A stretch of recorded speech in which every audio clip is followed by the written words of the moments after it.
एक बहुत बूढ़ा लकड़हारा था। उसने सोचा कि अब उसकी जिंदगी के दिन थोड़े बचे हैं। उसने अपने बेटे को बुलाकर कहा, मेरे प्यारे बेटे, तुम्हें तो पता ही है कि जंगल के एक खास कोने पर देवदार का एक बड़ा पेड़ है। मैंने उसे कभी नहीं काटा। कल तुम अकेले जंगल में लकड़ियां काटने जाना, क्योंकि अब मेरा आखिरी समय है। बेटा, याद रखना, तुम भी उस देवदार के पेड़ को कभी मत काटना। जंगल में जो भी पेड़ मिले उसे काट लेना, लेकिन उस देवदार को कभी हाथ मत लगाना। यह कहकर लकड़हारा मर गया। इस बात को कई महीने बीत गए। एक दिन लकड़हारे का बेटा जंगल में गया।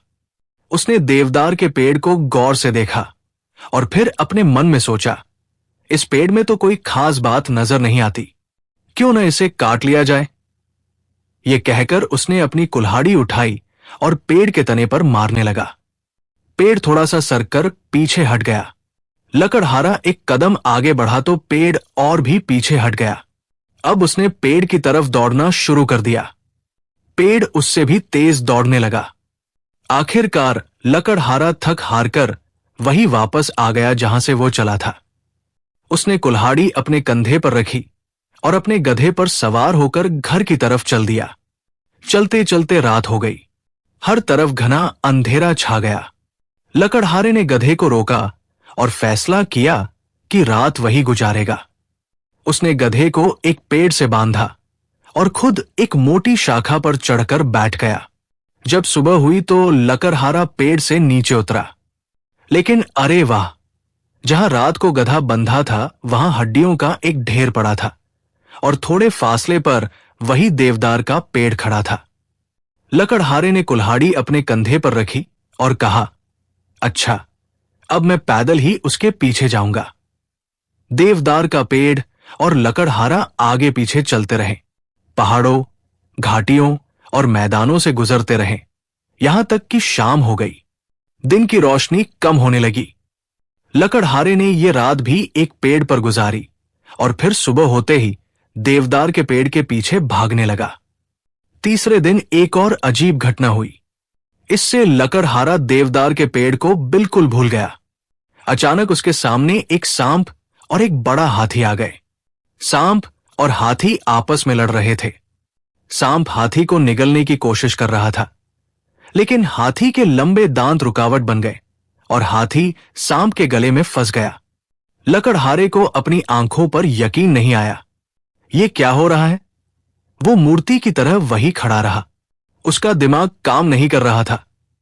जब हाथी ने लकड़हारे को देखा तो मदद के लिए चिल्लाया, बचाओ, बचाओ, भगवान के लिए इस सांप को मार दो। जब तक जिंदा रहूंगा तुम्हारा एहसानमंद रहूंगा। बस इस हाथी के दांत काट दो। सांप ने भी लकड़हारे से विनती की, मैं तुम्हें बहुत अमीर कर दूंगा। बिना कुछ सोचे समझे लकड़हारे ने कुल्हाड़ी उठाई और हाथी के दांतों पर मार दी। दोनों दांत टूटकर दूर जा गिरे और सांप ने हाथी को पूरा निगल लिया। अब सांप ने सुकून से लकड़हारे की तरफ देखा और कहा, मैं तुम्हें इस काम के बदले बहुत सारा पैसा दूंगा। यह कहकर सांप लकड़हारे के साथ साथ चलने लगा। दोनों मजे से बातें करते हुए चलते रहे। रास्ते में एक झील आ गई। सांप ने लकड़हारे से कहा, तुम यहां मेरा इंतजार करो, मैं जरा नहाकर ताजा हो जाऊं। अगर कुछ गड़बड़ हो तो डरना मत, समझ गए? यह कहकर सांप पानी में उतर गया। उसी वक्त तेज हवाएं चलने लगी। चीखने चिल्लाने वाली आंधी के साथ तेज बारिश भी होने लगी। बिजली इतनी जोर से कड़क रही थी जैसे आसमान फट जाएगा। काले काले बादल एक दूसरे से टकराकर डरावनी आवाजें पैदा कर रहे थे। जब तक सांप पानी में नहाता रहा, यह सब कुछ होता रहा और जैसे ही वो बाहर निकला तो आंधी रुक गई और हर तरफ खामोशी छा गई। नहाकर सांप ने लकड़हारे को बताया कि अब उसकी थकावट दूर हो गई है और अब सफर आसानी से गुजरेगा। दोनों फिर चलने लगे। रास्ते के दोनों तरफ नीले रंग के बहुत सारे फूल खिले थे। कभी वो उनको तोड़ते, कभी हंसते और कभी गाते नाचते। आखिरकार उन्हें एक घर दिखाई दिया। सांप ने लकड़हारे से कहा, यह मेरी मां का घर है, हम इसी घर में जा रहे हैं। जब मेरी मां को पता चलेगा कि तुम मेरे अच्छे दोस्त हो तो वो खुश होकर तुम्हें मजेदार खाना खिलाएगी। लकड़हारे ने कहा, अगर कुछ खाने को मिल जाए तो मुझे बहुत खुशी होगी। सांप ने उसे समझाते हुए कहा, खबरदार, कुछ मत खाना, बल्कि मां से यह कहना कि देवदार के पेड़ पर लटका हुआ छोटा सा आईना दे दो। बातें करते करते वो घर के अंदर पहुंच गए। सांप ने दरवाजा खटखटाया। मां ने तुरंत दरवाजा खोल दिया। बेटे का हाल पूछा और फिर पूछा कि ये अजनबी कौन है। सांप ने जवाब दिया, मां जी, ये मेरा सबसे अच्छा दोस्त है, इसने मेरी जान बचाई है, तो बेटा इसे अंदर ले आओ ना दूध और मां से इसकी सेवा करो। मां ने कहा। लकड़हारा घर के अंदर तो चला गया, लेकिन उसने खाने से इनकार कर दिया और बहाना बनाया कि उसे भूख नहीं है, वरना वो जरूर खाता।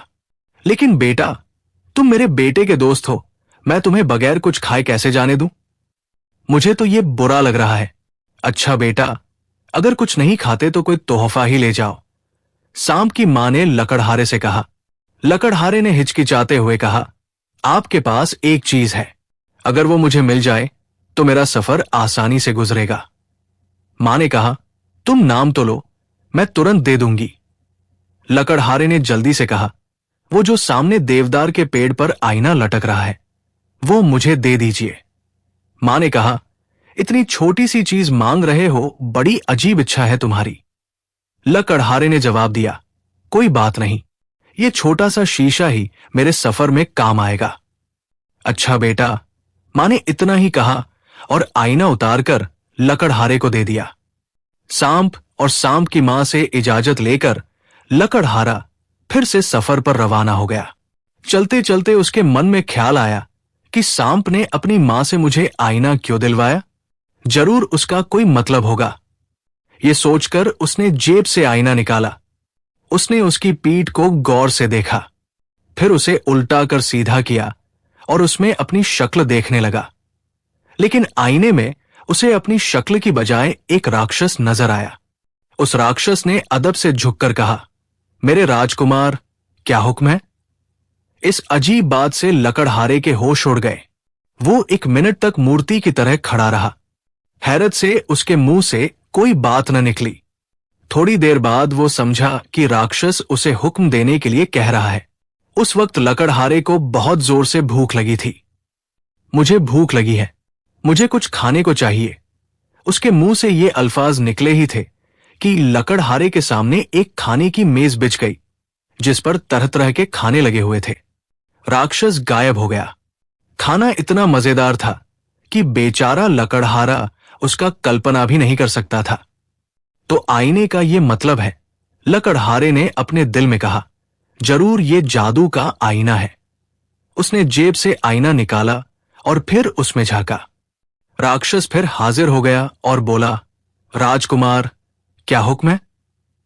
अब बेचारे लकड़हारे को समझ नहीं आ रहा था कि क्या मांगे। अचानक उसे ख्याल आया कि उसकी सेवा राजकुमार की तरह हो रही है। राजकुमार के लिए तो महल भी होना चाहिए। उसने जोर से कहा, मेरा महल कहां है?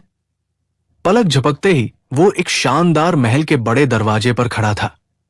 वो बादशाहों की तरह चलता हुआ महल की सजावट देखता हुआ अंदर दाखिल हुआ। बड़े बड़े कमरों में कीमती कालीन बिछे हुए थे। दरवाजों पर भारी पर्दे लटक रहे थे। लकड़हारा आईने का कमाल देखकर हैरान हो रहा था। उसने अपने दिल में कहा, इस शानदार महल में मेरी पत्नी का होना भी तो जरूरी है, और अगर ये पत्नी बादशाह की बेटी हो तो क्या ही बात है। उसे आईने से बादशाह की राजकुमारी मांगनी चाहिए। ये सोचते ही लकड़हारे ने आईने में झांका। राक्षस हाजिर होकर बोला, मेरे मालिक, क्या हुक्म है? लकड़हारे ने उसे हुक्म दिया, बादशाह की बेटी को मेरे सामने लाओ। दूसरे ही पल राजकुमारी उसके सामने बैठी थी। लकड़हारा उसे पाकर बहुत खुश हुआ और उसने उसी दिन उससे शादी कर ली। राजकुमारी के इस तरह अचानक गायब हो जाने से शाही महल में कोहराम मच गया। नौकरों ने महल का हर कोना छान मारा, लेकिन राजकुमारी का कहीं कोई निशान न मिला। आखिर बादशाह ने हुक्म दिया कि पूरे मुल्क में ऐलान करवा दिया जाए कि जो राजकुमारी को तलाश करेगा उसे मुंह मांगा इनाम दिया जाएगा। राजकुमारी के मिलने की उम्मीद खत्म हो चुकी थी कि एक दिन एक बूढ़ी औरत महल में आई और कहने लगी, मैं राजकुमारी के बारे में बादशाह से बात करना चाहती हूं। बूढ़ी औरत को तुरंत बादशाह के सामने पेश किया गया। बूढ़ी औरत ने कहना शुरू किया, महाराज, आपकी पूरी सल्तनत में राजकुमारी का कोई निशान नहीं मिला। इससे जाहिर होता है कि वह किसी ऐसे मुल्क में चली गई है जो 7 समंदर पार है, और यह भी मुमकिन है कि वो कहीं ऐसी जगह पर हो जिसके बारे में इंसान सोच भी नहीं सकता। इस पर बादशाह ने हैरान होकर कहा, आपकी क्या सलाह है? पहले तो आप लकड़ी का एक संदूक बनवाने का हुक्म दें, फिर उस संदूक पर लोहे की चादर लगवाएं। संदूक इतना बड़ा हो कि मैं उसके अंदर बैठ और लेट सकूं, और मेरे साथ 9 दिन की खुराक भी रखी जाए। जब मैं उसके अंदर बैठ जाऊं तो आप उसका ढक्कन मजबूती से बंद करवा के खुले समंदर में फेंक देना। बादशाह को जहां से भी थोड़ी सी उम्मीद नजर आती वो खुश हो जाता। उसने तुरंत संदूक बनवाने का हुक्म दिया। फिर बूढ़ी औरत को संदूक में बिठाकर 9 दिन की खुराक उसमें रख दी। उसके बाद ढक्कन मजबूती से बंद करके समंदर में फेंकवा दिया। समंदर की लहरें जल्द ही संदूक को खुले पानी में ले गई। संदूक दिन रात पानी की लहरों पर डोलता और बहता रहा। आखिर एक दिन सुबह के वक्त समंदर के किनारे मछुआरों ने जाल डाला तो उनकी नजर उस संदूक पर पड़ी। यह किनारा उस मुल्क में था जहां उस लकड़हारे का महल था। मछुआरे मजबूत रस्सियों की मदद से उस संदूक को किनारे तक खींच लाए। सबको संदूक खोलकर देखने का शौक था। जल्दी जल्दी ढक्कन खोला और जब अंदर देखा तो उसमें एक बूढ़ी औरत बैठी थी। बूढ़ी औरत ने अपनी एक दर्दनाक कहानी सुनाई। उसने कहा कि उसके 2 मक्कार बेटों ने उसे संदूक में बंद करके समंदर में फेंक दिया ताकि अपनी बूढ़ी मां से छुटकारा पाए। बूढ़ी औरत अपनी कहानी सुनाती जाती और साथ ही साथ रोती जाती। मछुआरों को बूढ़ी औरत पर तरस आ गया। बूढ़ी औरत ने विनती की कि वो उसे बादशाह के पास ले जाए। अगर वो नेक दिल है तो जरूर उसकी मदद करेगा। मछुआरे बूढ़ी औरत को लकड़हारे के महल में ले गए। वहां जाकर उसने बादशाह से बात करने की इजाजत चाही, लेकिन उसे बादशाह की बजाय रानी के पास ले जाया गया। यह रानी वही राजकुमारी थी जिसकी तलाश में बूढ़ी औरत वहां तक पहुंची थी। बूढ़ी औरत ने पहली नजर में राजकुमारी को पहचान लिया और उसे वही कहानी सुनाई जो उसने मछुआरों को सुनाई थी। फिर उसने रानी से विनती की कि उसे महल में रहने के लिए जगह दे दी जाए। वो उसकी सेवा करेगी। रानी ने अपने पति से सलाह ली और जब वह राजी हो गया तो उसने बूढ़ी औरत को अपने पास रख लिया। बूढ़ी औरत महल में रहने लगी। 1 महीना बीत गया। बूढ़ी औरत को कोई काम नहीं करना पड़ता था। सब नौकर कोई काम नहीं करते थे। सब काम अपने आप हो जाते थे। महल का हर हिस्सा साफ सुथरा और चमक दागमगता रहता। खाने का वक्त होता तो मजेदार और अच्छा खाना खुद ब खुद ही आ जाता। जब लकड़हारा घर में न होता तो बूढ़ी औरत रानी के साथ घंटों बातें करती। वो रानी से बार बार पूछती थी कि महल के सारे काम कौन करता है, बर्तन कौन साफ करता है और खाना कौन पकाता है। बूढ़ी औरत किसी तरह से इन बातों का राज जानना चाहती थी, लेकिन रानी को इन बातों का पता नहीं था। जादू के आईने के बारे में उसे कुछ नहीं पता था। वो यही जवाब देती कि उसके बारे में मेरे पति जानते हैं, मैं नहीं जानती। बूढ़ी औरत बड़ी चालाकी से कहती, महारानी, आप उनकी पत्नी हैं। वो आपको नहीं बताते कि महल के सारे काम कौन करता है और बाहर का काम किसके जिम्मे है। मुझे हैरत है कि आप कैसी पत्नी हैं और आपके पति को आपसे कैसी मोहब्बत है जो वो आपसे ये राज छुपाते हैं। ये राज जानना आपका हक है। बूढ़ी औरत हर वक्त इसी तरह की बातें रानी को समझाती रहती। रानी भोली भाली थी। वो बूढ़ी औरत की बातों में आ गई और परेशान रहने लगी। एक रात उसने मौका पाकर अपने पति से पूछा, मुझे भी तो पता चले कि महल के इतने सारे काम कौन करता है। आप कैसे अच्छे पति हैं कि मुझे इतनी सी बात भी नहीं बताते। लकड़हारे ने रानी की बात न टाली और खुशी खुशी जादू के आईने के बारे में रानी को बता दिया। रानी ने खुशी से आईना अपने हाथ में ले लिया। वो दिल बहलाने के लिए उसमें झांकती तो राक्षस हाजिर हो जाता और पूछता, महारानी क्या हुक्म है? राजकुमारी मनोरंजन के लिए उसे इधर उधर दौड़ाती और खुश होती। अगले दिन जब लकड़हारा हर रोज की तरह शिकार के लिए चला गया और बूढ़ी औरत रानी के पास आकर बैठ गई, तो रानी ने जादू के आईने के बारे में बूढ़ी औरत को सारी कहानी सुना दी। बूढ़ी औरत ने चालाकी से यह भी पूछ लिया कि आईना कहां और कैसे काम करता है। मौका मिलते ही बूढ़ी औरत ने आईना चुरा लिया और राक्षस को बुला लिया। राक्षस ने हाजिर होते ही पूछा, ए बुजुर्ग महिला, क्या हुक्म है? बूढ़ी औरत ने तुरंत कहा, मुझे और राजकुमारी को तुरंत बादशाह के महल में वापस पहुंचा दो। एक पल में दोनों बादशाह के महल में थी। बूढ़ी औरत ने दोबारा राक्षस को हाजिर किया और यह हुक्म दिया, जादू के महल को राख का ढेर कर दिया जाए। अगले ही पल लकड़हारे का महल राख का ढेर बन गया। लकड़हारा शिकार के लिए बाहर गया हुआ था। वापस आया तो न महल था और न राजकुमारी, बस राख का एक ढेर था। वो सर पकड़कर बैठ गया। अब क्या करे? राजकुमारी ने अपने बाप के महल में जाने से पहले कच्चे मांस का एक टुकड़ा जादुई महल की एक बिल्ली को डाला था। जब महल जला तो बिल्ली किसी तरह से बच गई। अब वो मांस का टुकड़ा ढूंढती फिर रही थी। लकड़हारा भी बिल्ली के साथ मांस का टुकड़ा ढूंढने लगा। मांस का टुकड़ा जल्द ही मिल गया।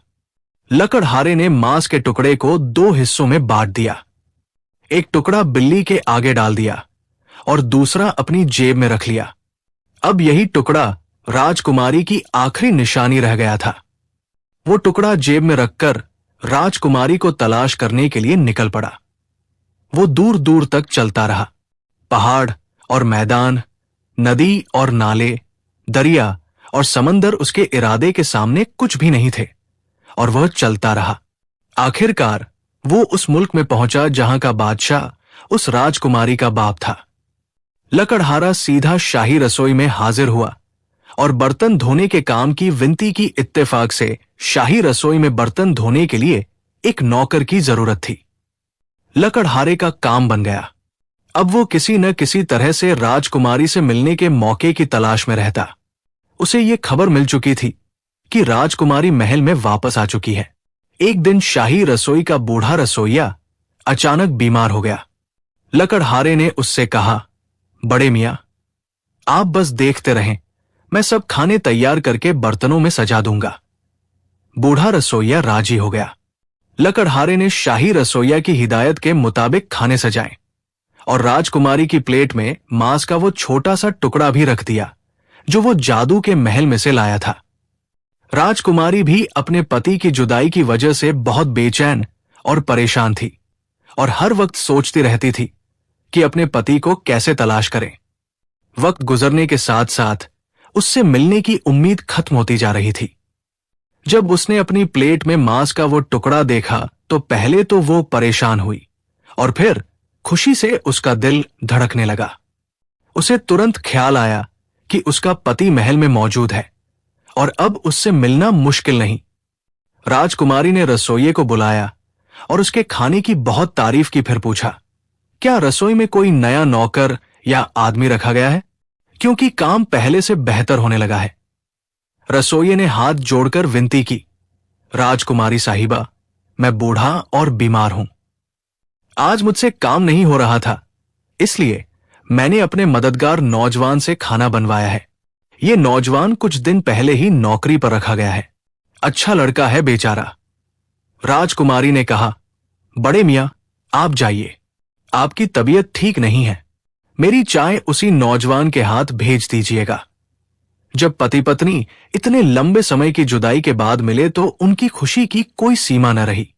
राजकुमारी ने अपना एक एक किस्सा अपने पति को सुनाया और उसने भी अपना सारा वाकया बयान किया।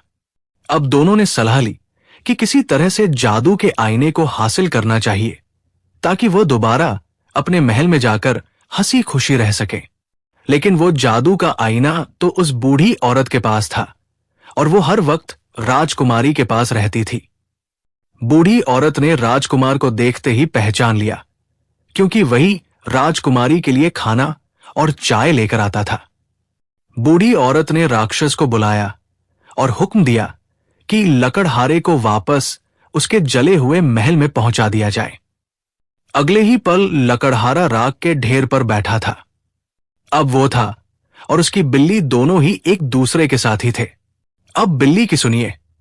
जब लकड़हारा महल छोड़कर चला गया और महल भी जलकर राख हो गया, तो बिल्ली भूख से मरने लगी। मजबूरन चूहे पकड़ कर खाने लगी। जब लकड़हारा वापस आया तो हालात बहुत खराब हो चुके थे। बिल्ली इस तरह एक एक करके उसकी फौज के सारे सिपाही चट कर चुकी थी। जब चूहों के बादशाह को पता चला कि इंसानों का बादशाह अपनी सल्तनत में वापस आ चुका है, तो उसने सोचा कि इंसाफ के लिए इंसानों के बादशाह के पास जाना चाहिए। वो लकड़हारे के पास पहुंचा और चींची करके बोलने लगा, भगवान के लिए मदद फरमाइए। अगर आपकी बिल्ली यूं ही मेरे चूहे मार मार कर खाती रही तो मैं तबाह व बर्बाद हो जाऊंगा। लकड़हारे ने बिल्ली से कहा, मैं तो चूहे को यहां से हटा दूंगा, मगर मेरे दुख को कौन दूर करेगा? चूहे ने कहा, बताइए आपको क्या दुख है, शायद मैं आपके कुछ काम आ सकूं। इस पर लकड़हारे ने शुरू से आखिर तक तमाम कहानी सुना दी, राजकुमारी और महल के बारे में, जादू के उस आईने के बारे में, और आखिर में उस मक्कार बूढ़ी औरत के बारे में भी बताया जिसकी वजह से वो यहां तक पहुंचा था। अच्छा तो ये बात है, चूहों के बादशाह ने चींची करके अपनी दुम हिलाई। आप अपनी बिल्ली को रोककर मेरे सिपाहियों को बचा ले। मैं अपने सिपाहियों को भेजकर वो जादू का आईना मंगवा लूंगा। लकड़हारे की मुलाकात के बाद चूहों के बादशाह ने अपनी फौज को बुलाया और कहा कि वह चूहे आगे आए जो बादशाह के महल में अक्सर जाते रहते हैं। जब वो आगे आए तो उसने पूछा कि कौन कौन सा चूहा बूढ़ी औरत के बारे में जानता है। तो उनमें से एक लंगड़ा चूहा आगे आया और बोला, हुजूर, मैं उसी बूढ़ी औरत की कोठरी में खुराक की तलाश में जाता हूं। जादू का आईना मैंने अक्सर उसके हाथ में देखा है। मैं पता चलाऊंगा कि वो आईने को रखती कहां है, तो तुम्हें अभी वहां जाने का हुक्म दिया जाता है। जैसे बन पड़े उस आईने को यहां ले आओ। लंगड़े चूहे ने अपने बादशाह के पांव की जमीन को चूमा और कहा, महाराज, आपका हुक्म सर आंखों पर, लेकिन मेरे साथ कुछ चूहों को भेज दिया जाए। वो मुश्किल वक्त में मेरी मदद करेंगे। चूहों के सरदार ने उसकी विनती मंजूर कर ली। लंगड़ा चूहा एक चूहे की पीठ पर सवार होकर रवाना हो गया। बाकी चूहे भी उसके साथ साथ चल रहे थे। चलते चलते वो 7 समंदर पार बादशाह की सल्तनत में पहुंच गए। पहले शाही दरबार में दाखिल हुए और फिर बूढ़ी औरत के कमरे में घुस गए। ये रात के खाना खाने का वक्त था। मक्कार बूढ़ी औरत मजे से खाना खा रही थी। वो आराम से बूढ़ी औरत के सोने का इंतजार करने लगे। वो बूढ़ी औरत की हर हरकत को गौर से देख रहे थे। बिस्तर पर लेटने से पहले बूढ़ी औरत ने तकरीबन 100 बार आईने को उठा उठा कर देखा। जब नींद ने बहुत सताया तो तकिए पर सर रखते ही सो गई और खर्राटे लेने लगी। बूढ़ी औरत के खर्राटों से चूहों को उसके सोने का यकीन हो गया तो 3 चूहे कूदकर बूढ़ी औरत के बिस्तर में घुस गए। लंगड़े चूहे ने बूढ़ी औरत की नाक में अपनी दुम घुमाई, जिससे बूढ़ी औरत को छींकें आने लगी। दूसरे 2 चूहे जो अपने काम में बहुत तेज थे जल्दी से आगे बढ़े और बूढ़ी औरत ने जैसे ही छींकने के लिए तकिए से सर उठाया, उन्होंने जादू का आईना तकिए के नीचे से खींच लिया और चूहे जल्द ही उस आईने को लेकर अपने बादशाह के पास पहुंच गए। चूहों का बादशाह आईने को देखकर बहुत खुश हुआ और उसने वादे के मुताबिक आईने को लकड़हारे के हवाले कर दिया। लकड़हारे ने उसका शुक्रिया अदा किया और बिल्ली को बगल में दबाकर चल पड़ा। कुछ दूर जाकर उसने आईना निकाला और राक्षस को बुलाया। राक्षस ने आते ही सर झुकाकर कहा, मेरे राजकुमार, क्या हुक्म है? लकड़हारे ने हुक्म दिया, मेरे लिए अच्छे कपड़े लाओ, एक शानदार घोड़ा और एक फौज भी तैयार करो। थोड़ी देर बाद वो शाही लिबास पहने और बड़ी फौज लिए बादशाह के महल की तरफ बढ़ रहा था। बादशाह को जब लकड़हारे की फौज और शानो शौकत के बारे में पता चला तो वो अपनी बेटी की शादी लकड़हारे के साथ करने के लिए राजी हो गया। नौजवान लकड़हारे और राजकुमारी की बड़ी धूमधाम से शादी हुई और एक बड़ी दावत का इंतजाम किया गया। पूरे महल में रोशनी की गई और हजारों मेहमानों की दावत की गई। अब बूढ़ी औरत के बारे में सुनिए। लकड़हारे ने राक्षस को बुलाया और कहा, बूढ़ी औरत को उसके बुरे कामों की सख्त सजा मिलनी चाहिए। बूढ़ी औरत उसी वक्त महल से गायब हो गई और फिर दोबारा कभी महल में नजर नहीं आई। दोस्तों, उम्मीद करता हूं कि यह कहानी आपको पसंद आई होगी। अगर वीडियो अच्छी लगी हो तो टिप्पणियों में अपनी राय का इजहार जरूर कीजिएगा। हमारे चैनल को सदस्यता ले लीजिएगा।